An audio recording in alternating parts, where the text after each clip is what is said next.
back to another HuGo tutorial. Our next tutorial for today is seeing how we create a participant profile. So let's head over to our dashboard. In the Organization tab, we're going to come down to Participants. You currently see all of our active participants, any participant plans that are in progress that need to be reviewed by other members of your team, or new participants that have not been created or have a plan yet. So we're going to click on Onboard Participant. First, the participant ID number is required, and that would be their NDIS ID number. In this instance, we're just going to type in an example. Now we can add a photo of that participant and add in their name next. Again, this is all just for example purposes only. They're born in 2021 in September. Male, Australian residency, citizen. Then their appearance details. Not only is this helpful for their participant profile, but also if staff members ever need to give this information out to medical services, that information is easily accessible. So they're going to be 200 centimeters, weigh 85 kilos, blue eyes, blonde hair, olive skin, plus size, communication method,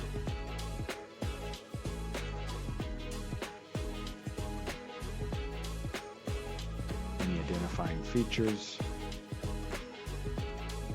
not in this instance.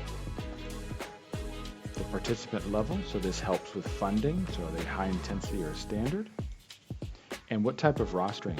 Are they SIL or are they CP?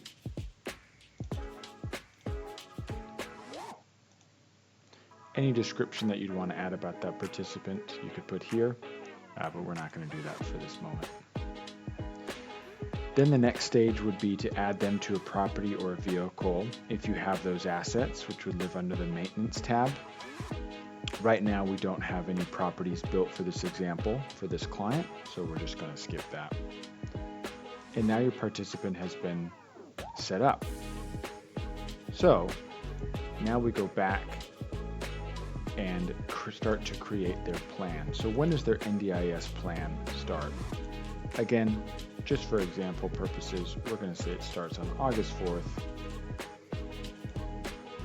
2025 and finishes August 4th of 2026. What type of support this participant is required of? So we're going to say supported independent living and any other options. And again, another description if I'd like to add that. Now we start to complete their plan. So this step can take quite a bit of time based on all the relevant information that you would need about the participant. I'm going to go over each of these steps very quickly, but you may take your time and save the progress while you're doing that for a participant. So here you would add all of your medication types for that participant, with all of that information, the number of doses and when that medication needs to be started or stopped. Again, for now, I'm just going to skip this step. Restricted practices. So what are the restricted practices in their plan? Again, I can add all of those relevant restricted practice types here as I complete that step. We're again just going to skip that for now. Documents. So these are the documents that are relevant to that support worker, whether that's intake forms, their plan, crisis management plans, support plans, etc. All of those information would live in here, and I would be able to complete all that steps to add their plan in. Again, just going to skip that for now. What are their goals of the participant?